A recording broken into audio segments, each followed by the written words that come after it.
Get ready for a serious story coming out of Reno, Nevada. I never thought that a simple plastic pregnancy test would become the final object that cut my ties with my family. My name is Miranda.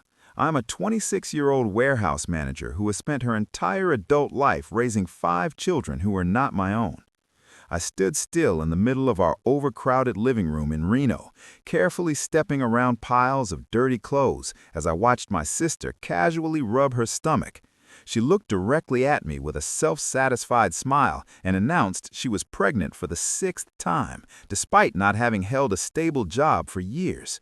My stomach tightened with a mix of nausea and deep exhaustion because I already knew who would be expected to cover the cost of this new baby. I had just finished an exhausting 60-hour work week, only to come home and realize my sister expected me to give up even more of my life for her careless decisions while her boyfriend sat uselessly on the couch.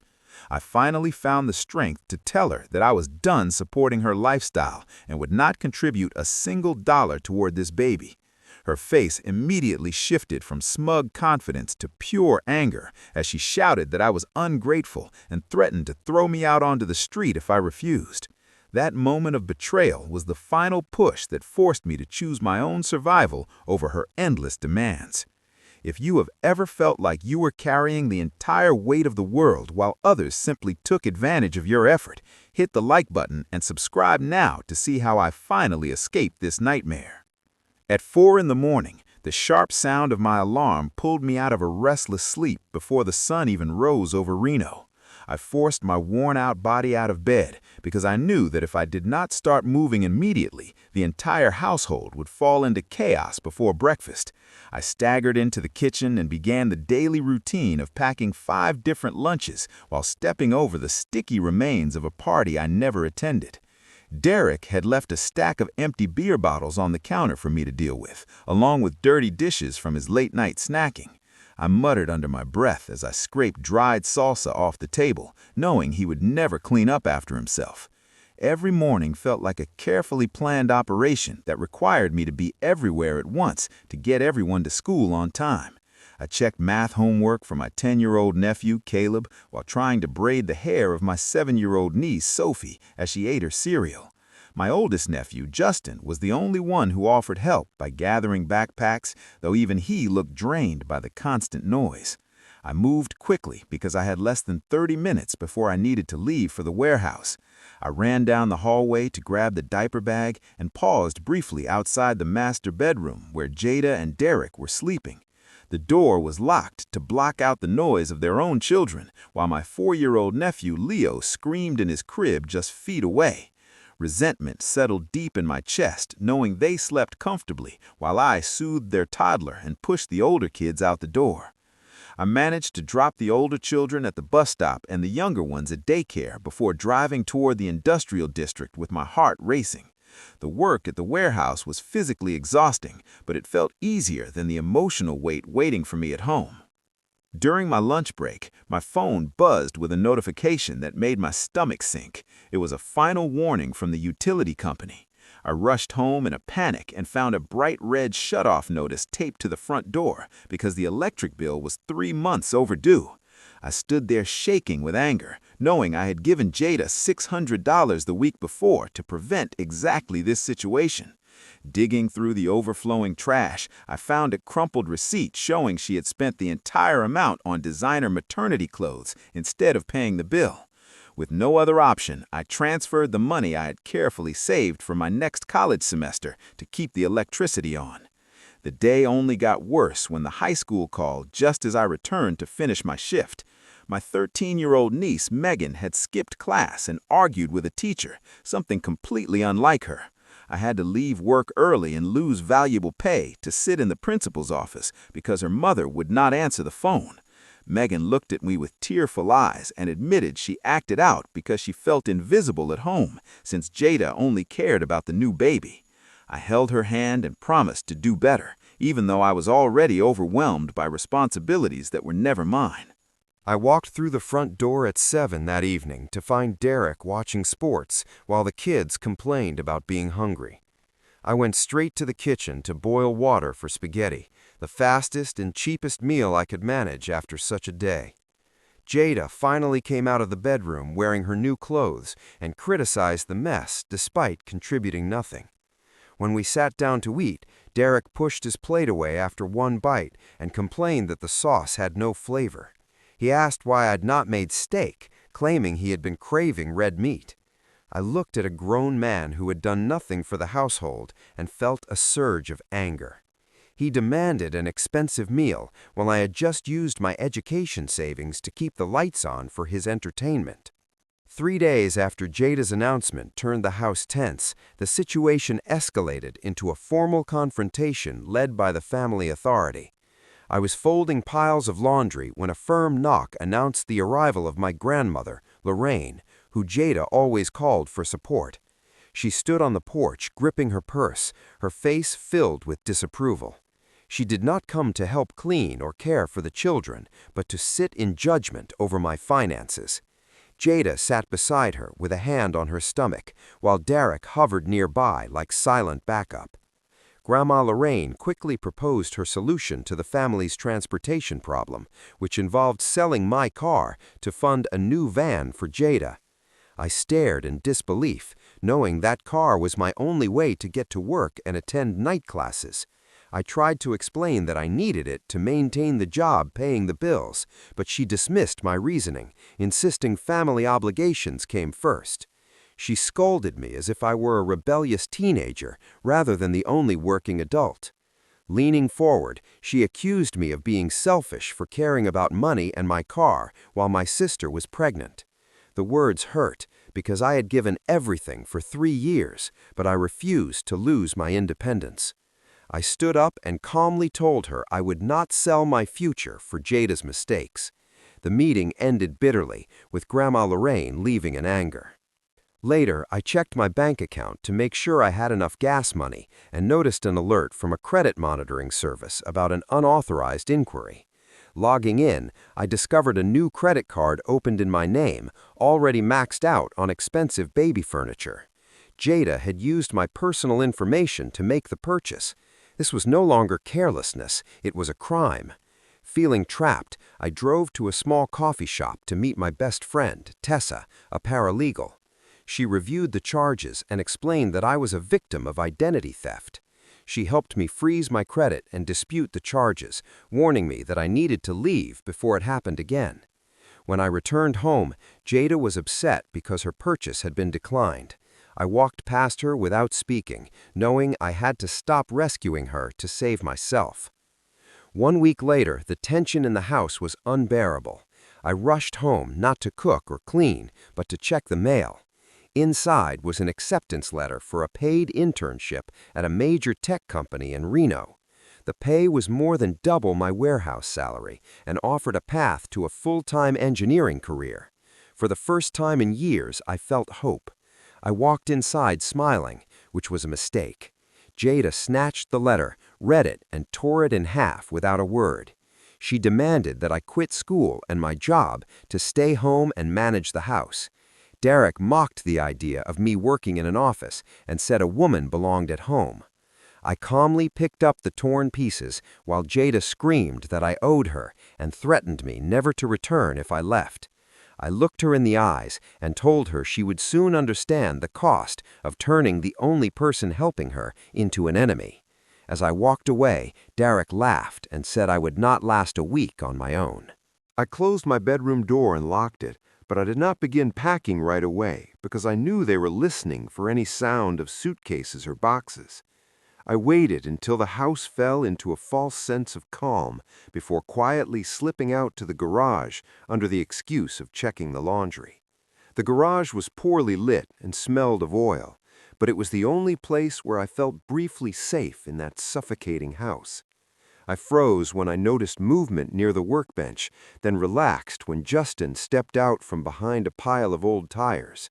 My 16-year-old nephew looked far older than his age, with dark circles under his eyes and a serious expression that showed how tired he truly was.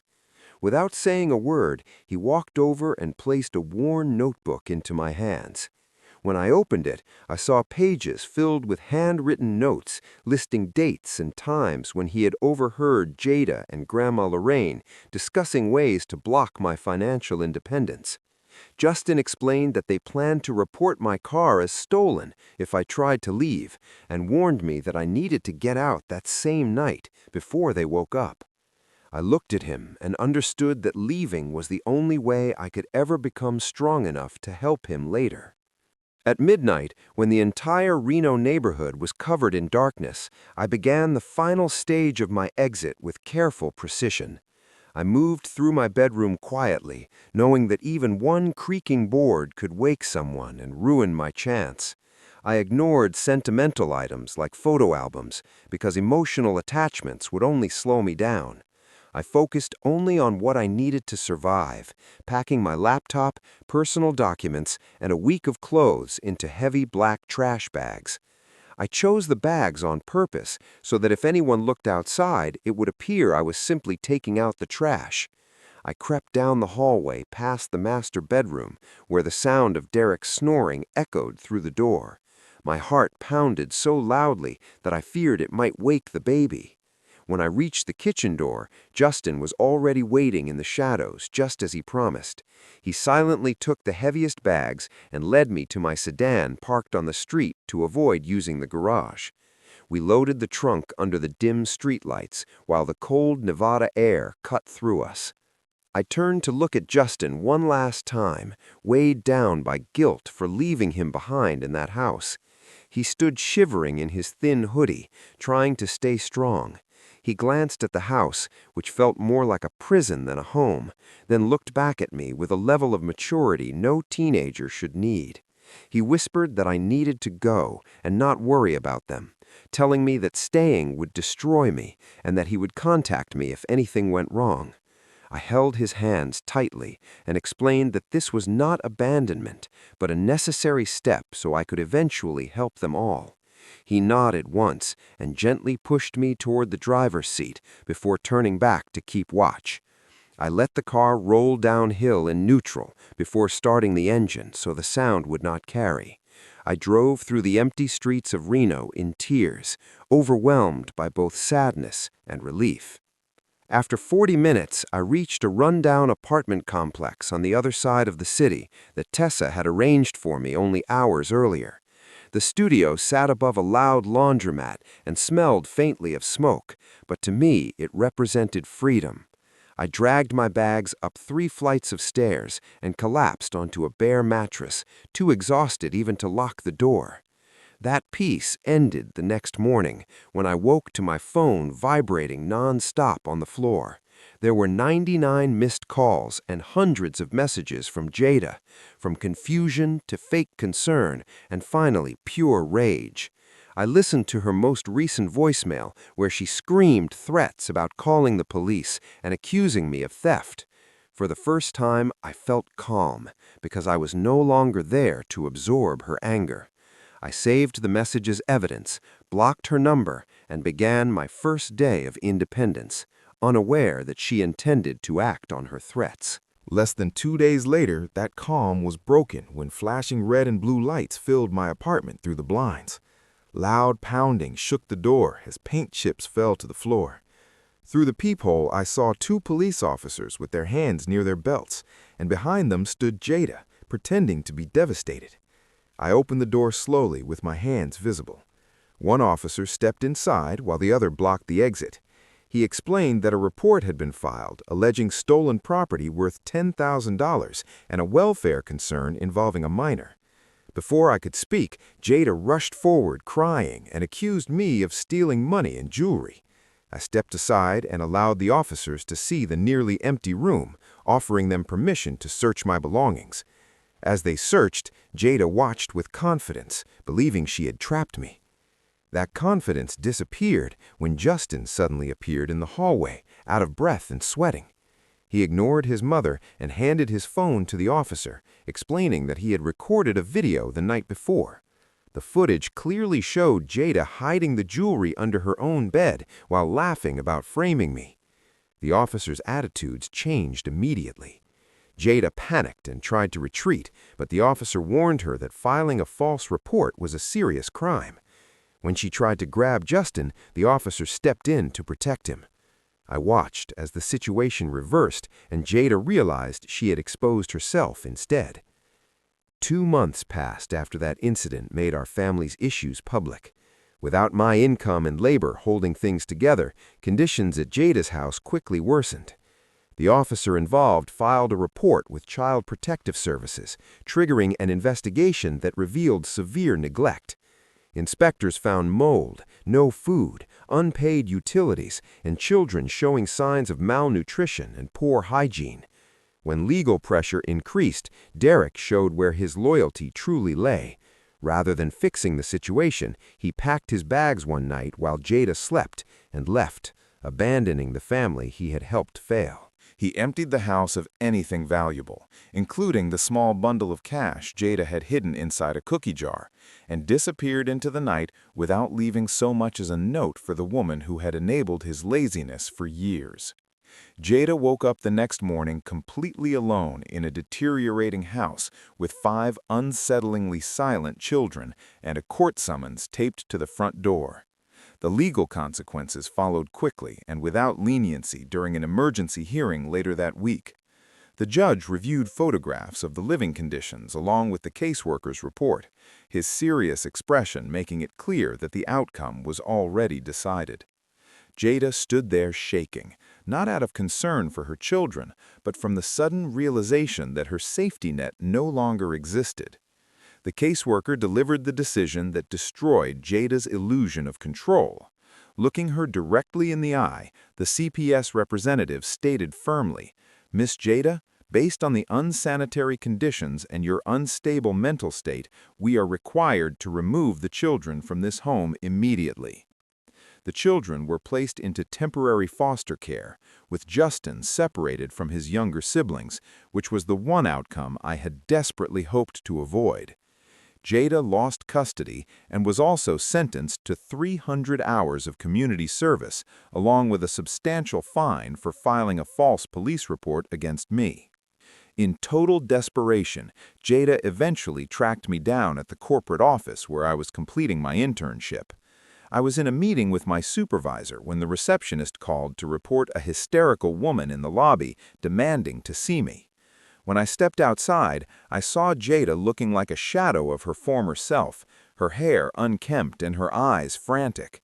The moment she saw me, she dropped to her knees in front of security staff and my coworkers, creating a scene that left me deeply uncomfortable. She clutched the hem of my skirt and cried loudly, begging me to pay the rent and reminding me that I was the children's aunt. She was trying one final time to use my love for the kids to shield herself from the consequences of her actions. I looked down at her with sadness, but the guilt that once controlled me was gone. I understood that giving her money would not reunite her with her children and would only extend her destructive behavior. I stepped back and delivered my final words. I told her that I had raised the children for 3 years, while she had never truly acted as a mother, and that this was the burden she now had to face. I made it clear that I would not rescue her again. I then signaled for security to escort her out, leaving her crying on the marble floor as I returned to my desk to continue building the future she had tried to sabotage.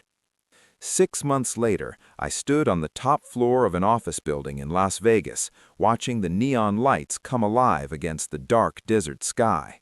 The quiet in my corner office was not the frightening silence of abandonment, but the calm of a life fully under my control. I had completed my internship with excellent evaluations, and the company offered me a full-time role as a junior systems analyst with a starting salary higher than what Jada and Derek had earned together over several years. I lived in a modern apartment just minutes from the Strip, where the power never shut off, and I was responsible only for myself. Updates about my family reached me through distant relatives who finally understood why I had left. Grandma Lorraine suffered a mild stroke shortly after the court hearings, overwhelmed by the stress of seeing her favored granddaughter face public consequences. Without my income to cover her medical needs or Jada's willingness to care for her, she was placed in a state-funded nursing facility outside Reno. The facility was known for being understaffed and sterile, but it was the only option left after she had pushed away the one person able to provide better care. She tried calling me multiple times from the shared hallway phone, but I had blocked every number connected to that chapter of my life. My focus remained on the true victims of the situation. I met with a financial advisor in Las Vegas and set up a protected education trust for Justin and his siblings, accessible only when they turned 18. I contributed a significant portion of my monthly income to ensure they would have the college opportunities I had nearly lost. The trust was legally secured, so Jada could never access the funds. Justin was living with a foster family that supported his education, and we exchanged weekly emails where I reassured him that his future was stable as long as he stayed focused on school. The final sense of closure came from knowing where Jada ended up.